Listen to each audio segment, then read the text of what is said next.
नमस्कार. आज आपल्याला डेटा स्ट्रक्चर्स बघायचे आहे. म्हणजे आपण आता काल थोडेफार डेटा स्ट्रक्चर्स बघितले, परंतु अजून थोडेफार डिटेलमध्ये आपण डेटा स्ट्रक्चर्स बघणार आहोत. आणि त्यानंतर आपण डेटा CSV मधून कसा डेटा रीड करायचा आर प्रोग्रामिंगमध्ये आणि एक्सेल मधून डेटा कसा रीड करायचा ते पण बघणार आहोत.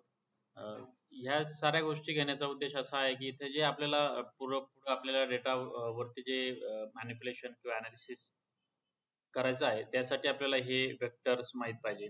हे डेटा स्ट्रक्चर्स आहे vectors, matrices, arrays, list, data frames आणि फॅक्टर्स. हे नेमके काय आहेत ते प्रॅक्टिकली आपण आज समजून घेणार आहोत. या गोष्टी शिकताना आपण जरी आपण बेसिक गोष्टी बघत असलो तरी त्याचा उपयोग आपल्याला पुढे जेव्हा आपण ऍक्च्युअल रिअल टाइम डेटा घेणार आहे त्यावेळेस आपल्याला यूज होतो. त्यामुळे हा सिंटॅक्स समजून घ्या, कन्सेप्ट समजून घ्या आणि त्याचा वापर कसा करायचा ते बघायचं आहे. सर्वात प्रथम आपण आता वेक्टर बघणार आहोत.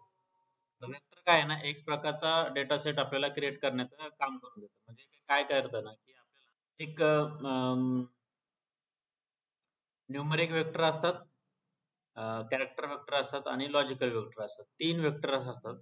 आता याच्यात 3 म्हणजे काय आहे, की याच्यात न्यूमरिक म्हणजे काय आहे, की आता हे सी ऑफ सिंटॅक्स जो आहे तो फिक्स असेल.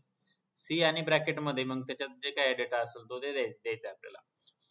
एक प्रकारचा सेट आहे हा म्हणता येईल, की जिथे आपल्याला हा न्यूमेरिक व्हॅल्यू जे असतील त्याला न्यूमेरिक वेक्टर आपण म्हणू शकतो. कॅरेक्टर वेक्टर जे असतात, कॅरेक्टर वेक्टर मध्ये आपण कलर देतो, रेड, ब्ल्यू, ग्रे.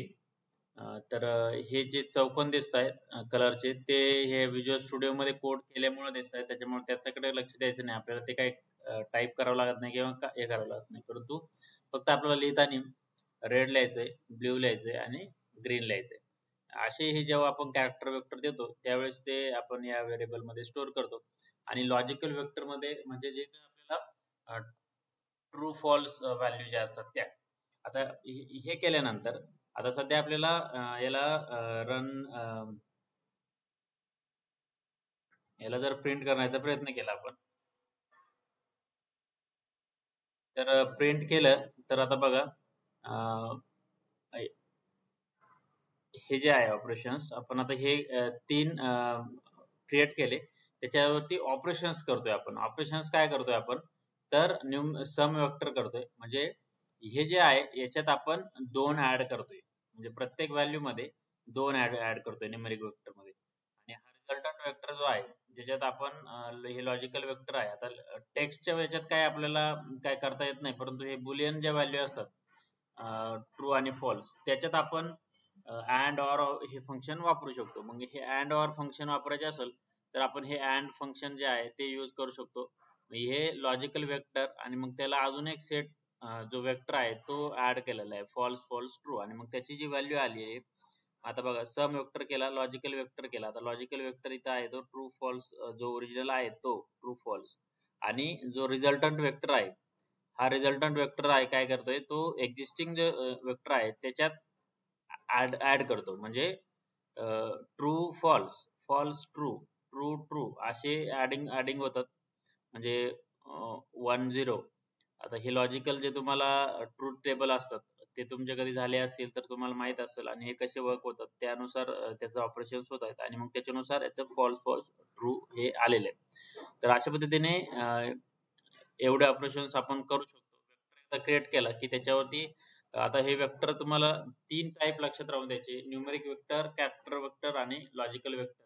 न्यूमेरिक मध्ये नंबर व्हॅल्यूज असतात, त्याच्यावरती आपण ऍडिशन, मल्टिप्लिकेशन, सबट्रॅक्शन वगैरे, डिव्हिजन वगैरे हे ऑपरेशन्स करू शकतो.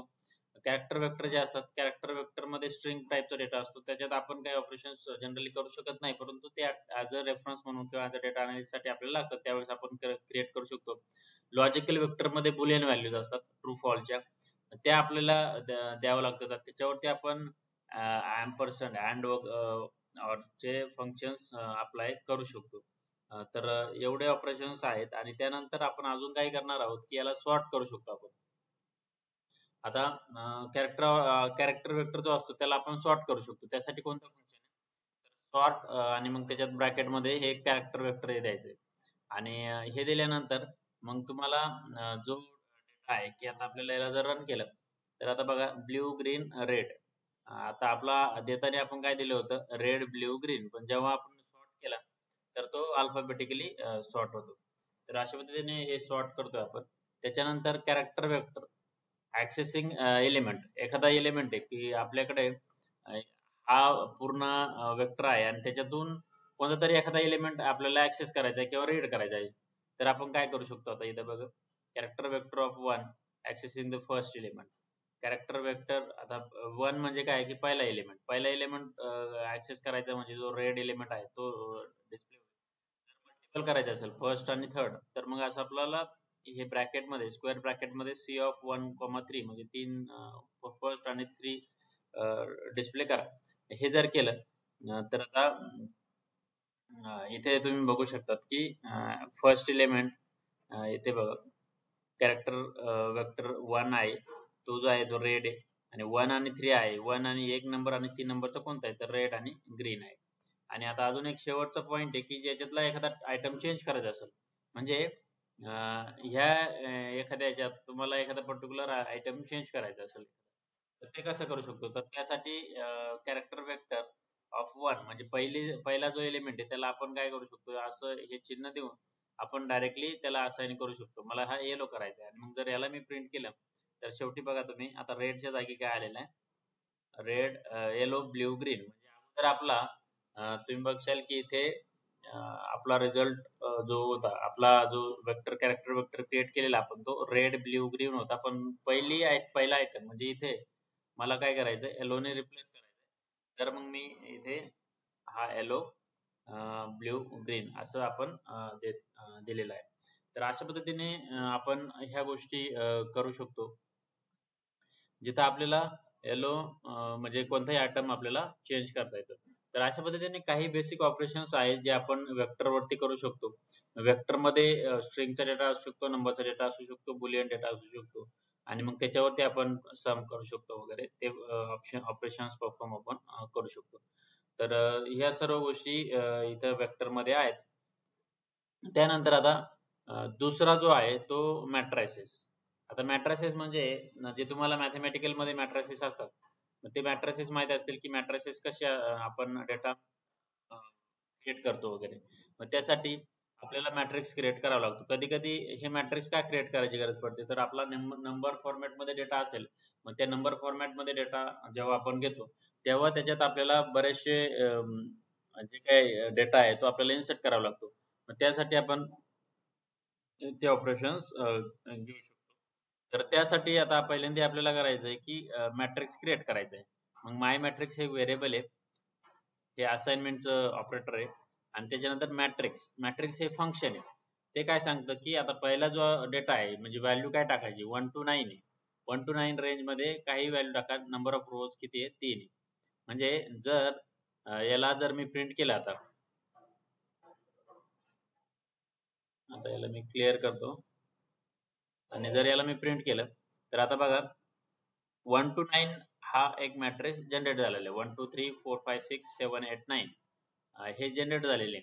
तर ते कसे जनरेट झालेले, तर कारण आपण इथे दिलेले आहे 1, ही रेंज दिली 1 to 9, त्यामुळं ते आपल्याला हे असे डिस्प्ले झालेले. आता याला ऍक्सेस करायचे आपल्याला म्हणजे कोणत्या तरी पर्टिक्युलर आयटमचा म्हणजे 2 नंबरचा कॉलम, 2 नंबरचा रो आहे आणि थर्ड कॉलम आहे, याची व्हॅल्यू काय आहे, म्हणजे हा रो झाला आणि कॉलम झाला.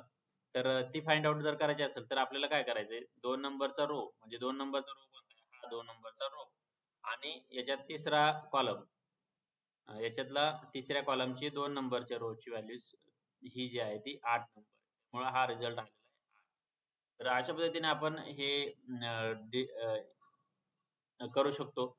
त्यानंतर आता आपल्याला याच्यात आता एक दुसरं ऑपरेशन्स करायचंय की बेसिकली आता हा आपला मॅट्रिक्स असा आहे 1 2 3 म्हणजे असा आहे 1 2 3 4 5 6 7 8 9. याला जर उलटा करायचं असेल म्हणजे ट्रान्सपोज करायचं असेल, एक्सेल मध्ये तुम्ही ट्रान्सपोज हे फंक्शन यूज केलं असेल, आपले कॉलम्स व्हर्टिकल असेल तर त्याला हॉरिझॉन्टल करता येतं.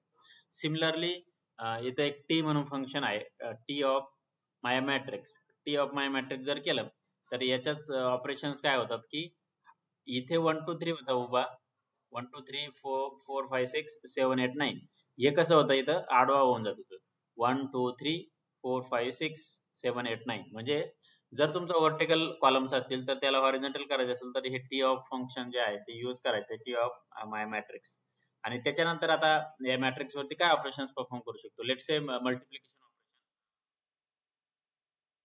मल्टिप्लिकेशन ऑपरेशन्स परफॉर्म करण्यासाठी तर आता आपण काय केलंय, हा जो होता टी ऑफ माय मॅट्रिक्स म्हणजे आपण अगोदर एक सिंपल जो आहे आपला 1 2 3 चा उभी रेंज असलेला त्याला आपण कशाने मल्टिप्लाय करतोय, त्याचा ट्रान्सपोज ऑफ माय मॅट्रिक्स.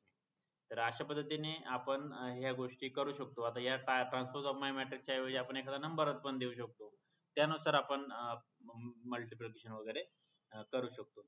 त्याच्यानंतर क्रिएट अ मॅट्रिक्स. आता मॅट्रिक्स क्रिएट करतोय आपण इथे. आता आता आता आपण याचा फरक काय. आता अगोदर आपण मॅट्रिक्स क्रिएट केला होता मॅट्रिक्स ऑफ 1 to 9 म्हणजे 1 ते 9 मध्ये नंबर जनरेट करा आणि त्याच्यानुसार डेटा फिलअप करा. पण याच्याऐवजी आपण दुसरं काय देऊ शकतो का. मग इथं मॅट्रिक्स हे फंक्शन आहे. आता हा नवीन एक मॅट्रिक्स व्हेरिएबल घेतलेला आहे मी, त्याच्यात आपण हे मॅट्रिक्स क्रिएट करतो. त्यासाठी मॅट्रिक्स हे फंक्शन यूज करतोय आणि त्याच्यात सी ऑफ 1 2 3 4 5 6 असं लिहितोय. त्याचे रोज मला 3 पाहिजे, कॉलम 2 पाहिजे आणि मी त्याला प्रिंट करतोय. आता बघा अशा पद्धतीने आपण इथे बघा 1 2 3 4 5 6 असे दोन कॉलमचा 3 रोचा डेटा मॅट्रिक्स मध्ये क्रिएट झालेला आहे. तर अशा पद्धतीने आपण हे क्रिएट करू शकतो. म्हणजे पर्टिक्युलर रेंजेस द्यायची गरज नाही.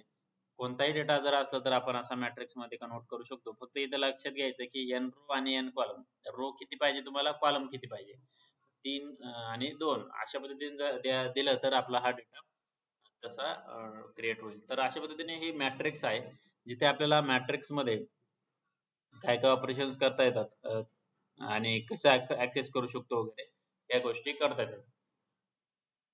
नंतर तिसरा टाइप आहे आपला लिस्ट. लिस्ट आहे म्हणजे आता लिस्ट मध्ये आपण की आणि व्हॅल्यू टाइपचा डेटा देतो. म्हणजे टॅब्युलर फॉर्मॅट मध्ये आपला जसा डेटा असेल तसा. मग तो कसा द्यायचा आहे आपल्याला. जर आपण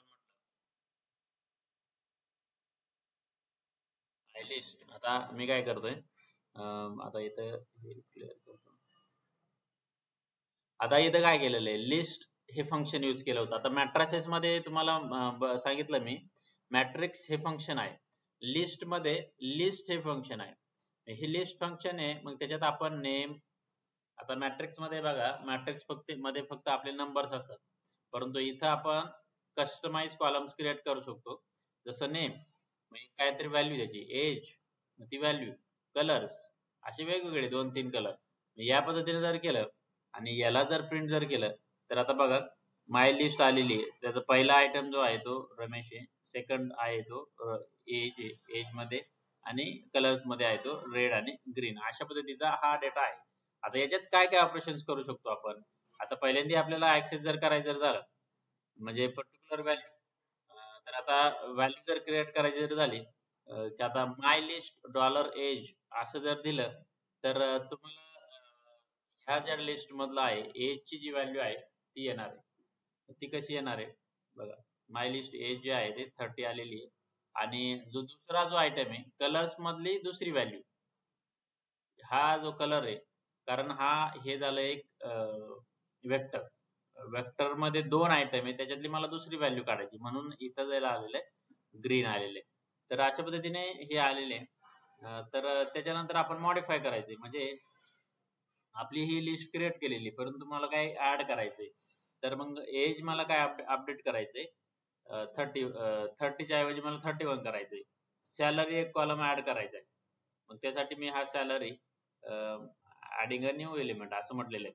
आता इथे बघा 2 व्हॅल्यूज आहे, एज आहे ते 31 करायचंय आणि डॉलर सॅलरी जे आहे सॅलरी त्याला 50,000 करायची आणि त्याला मग प्रिंट करायचंय. तर हे केल्यानंतर याला जर रन केलं तर आता बघा एक सॅलरी म्हणून म्हणजे रमेश एज चेंज झालेलं आहे 30 होता अगोदर, कलर सेम आहे, सॅलरी 50,000 अपडेट झाली, ऍड झालेली आहे. हे अगोदर नव्हतं. म्हणजे आपण जेव्हा सुरुवातीला केलं तेव्हा सॅलरी ही फील्ड याच्यात नव्हती, पण ती आपण अशा पद्धतीने ऍड करू शकतो. आणि एक शेवटचा ऑपरेशन आपण याच्यात परफॉर्म करू शकतो की चेंज आयटम. चेंज आयटम म्हणजे काय की जर मला पहिल्या याच्यात आता इथं नेम जे आहे ते याच्याऐवजी मला दुसरं काहीतरी करायचंय, तर त्याची इंडेक्स काय पहिली आणि त्याचे नाव आपल्याला चेंज करायचे. तर मग मी अशा पद्धतीने हे करतोय की जिथे आपल्याला माय लिस्ट ऑफ वन, मग त्याच्यानंतर आपण हे व्हॅल्यू देतोय आणि मग जे काही व्हॅल्यू आपल्याला चेंज करायची ती चेंज करतोय आणि आपण एवढी शेवटी प्रिंट केलं तर इथं बघा हे नाव चेंज झालेलं आहे. तर अशा पद्धतीने आपण कोणताही डेटा लिस्टमध्ये घेऊ शकतो आणि त्याला मॅनिप्युलेट वगैरे करू शकतो, ऍड करू शकतो एलिमेंट, त्याच्यानंतर चेंज करू शकतो. तर ह्या सर्व गोष्टी आहेत ज्या आपण ऑपरेशन्स याच्यात परफॉर्म करू शकतो. त्याच्यानंतर अरेज म्हणून एक आहे. तर अरेज मध्ये आपण काय करू शकतो, तर सिंपल आहे अरे, ज्याच्यात आपण अरे हे फंक्शन यूज करतोय त्याला 1 to 12 म्हणजे 1 to 12 मध्ये आपल्याला नंबर जे आहे ते जनरेट करायचे. त्याला डायमेन्शन काय द्यायचं 2 3 2, म्हणजे हे जे काय आहे ते अं, तीन तीन व्हॅल्यूज असलेल्या. तर त्यासाठी आपल्याला इथे ऍक्सेसिंग द एलिमेंट आपण म्हणू शकतो. अरेचे ऑपरेशन जे आहे आपण ते करू शकतो. आणि इथे जर 1 to 1 म्हणजे रो ची पोझिशन काय, कॉलम ची पोझिशन काय, म्हणजे ही रो ची पोझिशन, कॉलम ची पोझिशन आणि त्याचा पहिला एलिमेंट जो काय तो, म्हणजे पहिला रो कॉलम 2 आणि त्याचा पहिला एलिमेंट कोणता आहे तर ते ऍक्सेस करायचं असेल तर हा इथे तीन व्हॅल्यू जी आलेली आहे, तीन व्हॅल्यू कोणती आहे तर ही व्हॅल्यू पहिला एलिमेंट. तर अशा पद्धतीने आपण ह्या गोष्टी करू शकतो.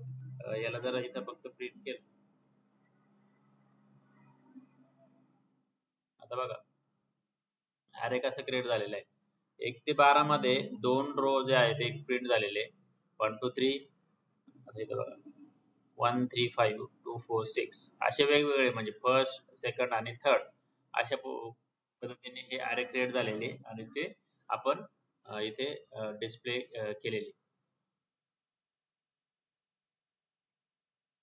तर अशा पद्धतीने हे झाल्यानंतर आपल्याला आता काय गोष्टी करायच्या आहे की आपल्याला एक CSV फाईल आहे, ती आपण करणार आहोत. CSV फाईल कशी रीड करायची आणि त्याच्यात तुम्हाला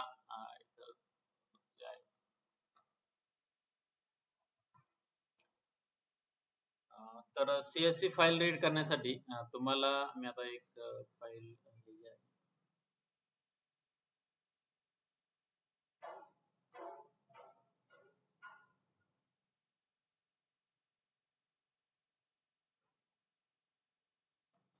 आता CSV फाईल आणि एक्सेल फाईल जर तुम्हाला रीड करायची असेल पॉवर BI आर प्रोग्रामिंग मध्ये, तर त्यासाठी आपल्याला सेव्ह करतो इथे. ठीक आहे. हे जर करायचं असेल आपल्याला की जिथे आपल्याला प्रॉपरली रीड करायची आणि एक्सेल किंवा CSV रीड करायची असेल तर तुम्हाला हे दोन पॅकेजेस इन्स्टॉल करावे लागतील. आता हे कमेंट आउट केलेले, पण कमेंट आउट न करता तुम्ही हे वन बाय वन किंवा दोन्ही एक वेळेस तुम्ही हे प्रोग्राम्स या दोन्ही कमांड रन करू शकता. हे रन केल्यानंतर ते ऍक्च्युली डाउनलोड करेल पॅकेजेस जे आहे ते आणि इन्स्टॉल करेल. आता हे मी ऑलरेडी केलेले आहे त्याच्यामुळे मी याला फक्त कमेंट करून ठेवतो. आणि इन्स्टॉल डॉट पॅकेजेस एवढं लक्षात राहू द्या की install dot packages read R आणि रीड एक्सेल. CSV साठी रीड आर आहे, आर ही पहिले, आणि एक्सेल साठी एक्सेल रीड एक्सेल. तर हे करायचंय आणि त्याच्यानंतर आपल्याला ती याच्यात यूज करायची म्हणजे आपल्या प्रोग्राम मध्ये यूज करायची. मग त्यासाठी आपल्याला आता इथं आपण फक्त काय म्हणायचं की मला जसं आपण इम्पोर्ट म्हणतो ना पायथॉन मध्ये, इम्पोर्ट एखादी लायब्ररी, इम्पोर्ट पांडाच, त्याच टाईपचं इथं आपल्याला यूज करायचं असेल तर लायब्ररी मला इथं यूज करायची आहे तर रीड आर आणि रीड एक्सेल हे आपण घेतोय. आणि मग त्याच्यानंतर एक CSV डेटा आहे. CSV डेटा काय आहे आपला, की आता इथे याच्यात तुम्ही बघितलं तर CSV डेटाला मी काय पास करतोय, तर एक माझ्याकडे एक फाईल आहे माझ्या प्रोजेक्ट या फोल्डर मध्ये, तर ती द्यायची. आता पायथॉन मध्ये आणि याच्यात थोडासा फरक आहे. पायथॉन मध्ये असे स्लॅश लागतात की फॉरवर्ड स्लॅश, याच्यात बॅकवर्ड स्लॅश लागतात. तर एवढं लक्षात राहू द्यायचं की हे जे स्लॅश आहेत ते असे द्यायचे आणि त्याच्यानंतर याला प्रिंट करायचा प्रयत्न करतोय मी आता. प्रिंट करायचंय आता याला फक्त बघा, आता हा डेटा पूर्ण प्रिंट झालेला आहे. एम्प्लॉई डेटाचा डॉट CSV एक फाईल आहे माझी. तर याच्यात हे रीड अंडरस्कोर CSV हे फंक्शन आहे. जसं तुमच्या पायथॉन मध्ये आपण यूज करायचो पांडाचे एक व्हेरिएबल घेतो इम्पोर्ट पांडाचा पीडी आणि then pd dot read CSV असं फंक्शन घ्यायचो आणि त्याला आपण CSV फाईल पास करायचो. तर ती आपण त्याच सिमिलर पद्धतीने आपण इथे प्रिंट करतोय, प्रिंट CSV अंडरस्कोर डेटा. तर अशा पद्धतीने आपण हा डेटा रीड करतोय आणि मग याच्यावरती काही ऑपरेशन्स आपण परफॉर्म करू शकतो. आता याच्यात हे झालं CSV फाईलचं. आता CSV फाईल तुम्हाला इथं आहेत आणि त्याच्यानंतर एक्सेल फाईल आहे. एक्सेल फाईल पण तुम्हाला जर रीड करायची असेल तर एक्सेल फाईल रीड करण्यासाठी तुम्ही रीड एक्सेल हे फंक्शन यूज करू शकता. आणि याला जर प्रिंट केलं आपण, प्रिंट असंही करू शकता किंवा एक्सेल अंडरस्कोर डेटा असं जरी लिहिलं तर चालतं. आता याच्यात फक्त एवढं लक्षात घ्यायचं आहे की हे रीड एक्सेल त्याच्यानंतर रीड अंडरस्कोर CSV हे जे दोन फंक्शन आहे ना, हे तेव्हाच तुम्हाला रन होतील जेव्हा तुमच्याकडे हे लायब्ररी रीडआर आणि रीड एक्सेल इन्स्टॉल इम्पोर्ट केलेले असतील इथे. आणि ते कधी करावं होतील जर तुम्ही हे इन्स्टॉल पॅकेजेस रीडआर आणि रीड एक्सेल इन्स्टॉल केले तुमच्या सिस्टम वरती तरच. त्यासाठी तुम्हाला हे दोन्ही इन्स्टॉल करायचे. त्यानंतर हे झाल्यानंतर आपण मग हे रीड CSV रीड एक्सेल असे दोन फंक्शन आहेत ते आपण की पूर्ण पाथ हा आता जो माझ्या फोल्डरचा जो पाथ आहे तो दिलेला आहे. म्हणजे माझी ही फाईल जी आहे ती ह्या फोल्डर मध्ये एम्प्लॉय डेटा मध्ये आहे. हे जे पूर्ण फोल्डर आहे, परंतु माझे प्रोग्राम्स पण इथं सेव्ह होतात. जसं जसं आपण पायथॉन मध्ये ते एवढंच फाईलचं नाव देत होतो, तर ते चालेल का? तर आता लगेच चालणार नाही. मग त्यासाठी आपल्याला काही वर्किंग डिरेक्टरी जी आहे ती आपल्याला सेट करावं लागते. वर्किंग डिरेक्टरी म्हणजे काय आहे की आता इथं सेट वर्किंग डिरेक्टरी म्हणून एक फंक्शन आहे. आता सेट वर्किंग डिरेक्टरी म्हणजे काय करायचं सांगायचं की या प्रोग्रामला सांगायचे की माझी वर्किंग डिरेक्टरी म्हणजे इथे या प्रोग्राम मध्ये माझी वर्किंग डिरेक्टरी ही आहे, माझे जे प्रोग्राम सेव्ह होत आहेत ते इथे होतात. याला मग काय करू शकतो आपण, तर याला CSV जेव्हा आपण रीड करू, आता याला हे जे करायचे जर झालं तर employee underscore data dot CSV हे जर घेतलं आपण तर डायरेक्टली विदाउट पाथ आपल्याला हे रन होईल. म्हणजे जे आपण इथं देत होतो पूर्ण हा पाथ न देता लेट्स से आपल्याकडे अजून 2-4 फाईल आहे, मग त्या प्रत्येक फाईलला आपण हा पूर्ण पाथ देत बसणार का? तर नाही. एकदाच आपण हा सेट अंडरस्कोर सेट WD म्हणजे काय, सेट वर्किंग डिरेक्टरी हे फंक्शन आहे. ते वर्किंग डिरेक्टरी काय सांगतं की ही जी फाईल आहे माझी तर ती याच्या ह्या फोल्डर मध्ये ह्या किंवा ह्या डिरेक्टरी मध्ये सेव्ह होते आणि जे काय फाईल्स ऍक्सेस करायचे वगैरे ते आहे त्या मला ह्या पाथ मध्ये करायचे आहेत. त्यामुळे तुम्ही हे कन्सिडर करा सेट वर्किंग डिरेक्टरी. आणि मग CSV data read CSV read underscore CSV employee data dot CSV असं लिहायचंय. आणि हे झाल्यानंतर आता हे झाल्यानंतर जरी याला प्रिंट केलं तुम्ही CSV डेटा तरी तुमचं हे रन होणार आहे. आता बघा हे जे आहे आता मी तुम्हाला दाखवतो इथे कुठे आपण केलेलं आहे. बघा इथे जे आहे सेट वर्किंग डिरेक्टरी म्हटलेलं होतं आपण, ती डिरेक्टरी आपण सेट केली. त्याच्यानंतर रीड CSV फंक्शन वापरलं, त्याला फक्त फाईलचं नाव दिलेलं आहे, आपण इथे पूर्ण पाथ दिलेला नाहीये. आणि मग त्याच्यानंतर मग त्याचं आउटपुट आलेलं आहे की काय CSV मध्ये काय कोणत्या स्वरूपाचा डेटा वगैरे आहे ते. आणि अशा पद्धतीने आपण हे सर्व गोष्टी आपण करू शकतो. रीड CSV आणि read Excel same read Excel साठी पण करू शकतो. आणि हे केल्यानंतर आपण बरेचसे असे ऑपरेशन्स आहे की जे आपण यूज करू शकतो. जिथं आपल्याला CSV चा डेटा आपण कसा अनालिसिस करू शकतो वगैरे यात पुढे गोष्टी आहेत. आपण याला कसं मॅनिप्युलेट करू शकतो, कसा डेटा आपण व्हिज्युअलायझेशनच्या स्वरूपात घेऊ शकतो. आणि हे झाल्यानंतर आपण मग पुढे ggplot म्हणून एक लायब्ररी आहे जी व्हिज्युअलायझेशन साठी असते, ती आपण यूज करणार आहोत. तर अशा पद्धतीने ह्या सर्व गोष्टी आहेत. याच्यात काही प्रश्न असतील तर तुम्ही विचारू शकता.